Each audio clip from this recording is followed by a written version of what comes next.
Sir શું કહેશો જે રીતે બનિયાનદારી ચેન પકડે છે ક્યાંથી પકડે છે? તાજેતરમાં 2-3 ચોરીના બનાવો માંજલપુર અને મકરપુરા ખાતે ધ્યાનમાં આવ્યા હતા. તેના સીસીટીવી ફૂટેજ તપાસ ચાલુ હતી અને તે દરમિયાન રાત્રિના સમયે માંજલપુરના થાણા અધિકારીશ્રીની પોતાની નાઇટ હતી. તે નાઇટ દરમિયાન એમને 2 શંકાસ્પદ ઇસમો મળ્યા કે જેઓ સ્કૂલમાં લઈ જવાની દફતર બેગ જેવું ખભે ભરાવીને જતા હતા.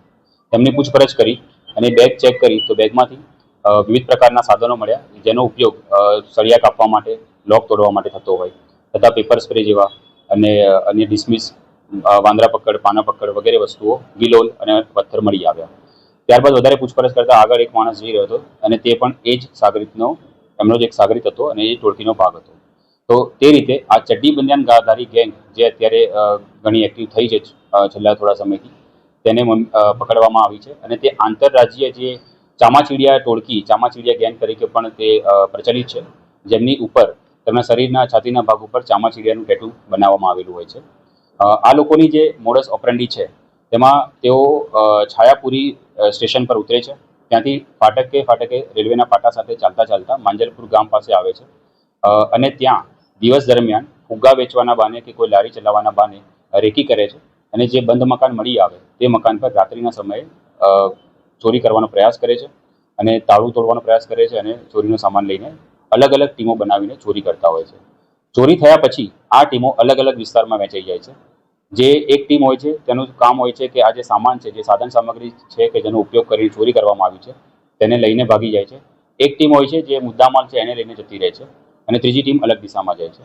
આપણી પાસે સાધન સામગ્રીવાળી ટીમ હાથમાં આવી છે, જેમાં મુખ્ય આરોપી દેવરાજ ઉર્ફે દેવાભાઈ સોલંકી અને કબીર ઉર્ફે લલ્લુ સોલંકી છે અને ત્રીજો જે છે એ કાયદાના સંઘર્ષમાં આવેલ બાળકિશોર છે. આ 3 આરોપીની ધરપકડ આપણે કરવામાં આવી છે અને આ 3 આરોપીના જે ગુનાહિત ઇતિહાસ શોધવામાં આવ્યો તો માંજલપુરના 3 ગુના અને મકરપુરાનો 1 એમ કુલ 4 વડોદરાના ગુના સિવાય મધ્યપ્રદેશમાં ઉજ્જૈન ખાતે નીલમગંગા, ચિમનગંજ અને મહાકાલ પોલીસ સ્ટેશનમાં વિવિધ પ્રકારના ગુનાઓ છે, જેની અંદર ચોરી કરવાના ગુના 307 એટલે કે અટેમ્પ્ટ ટુ મર્ડર અને પોલીસ પર અસોલ્ટ કરવા જેવા ગંભીર ગુનાઓ તેમના વિરુદ્ધમાં નોંધવામાં આવેલા છે.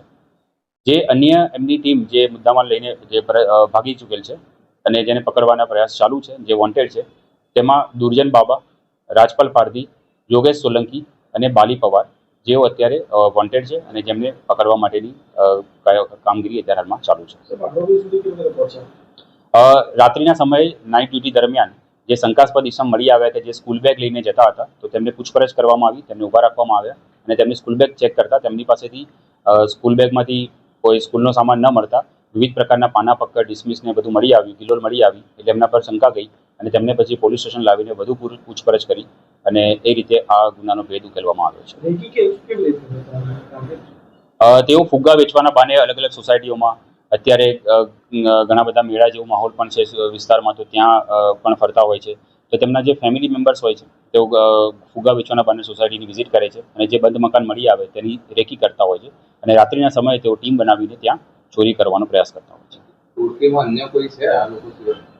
કુલ 3 વ્યક્તિઓને આપણે પકડ્યા છે, જેમાંથી 2 માણસો દેવરાજ અને કબીર છે અને ત્રીજો છે એ માઇનોર છે.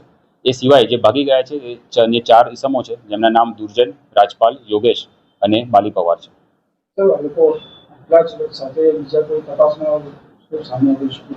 અત્યાર સુધીની જે તપાસ કરી છે તે દરમિયાન 4 ગુનાનો ભેદ ઉકેલ આવ્યો છે, જેમાંથી 3 ગુના માંજલપુરમાં દાખલ થયેલા છે. એમાંથી 2 દાખલ થયા છે, ચોરી થયેલી છે અને એકમાં ચોરી કરવાનો અટેમ્પ્ટ કર્યો હતો પણ ચોરી થઈ શકી નહોતી અને મકરપુરાની એક ચોરીનો ભેદ આમાં ઉકેલ આવ્યો છે અને હજુ તેમના જે રિમાન્ડ માંગવામાં આવશે અને જરૂરથી આગળ તપાસ કરવામાં આવશે કે અન્ય કોઈ વિસ્તારમાં તેઓ ચોરીનો બનાવ બન્યો હોય તો તે બાબતે પણ તપાસ કરવામાં આવશે.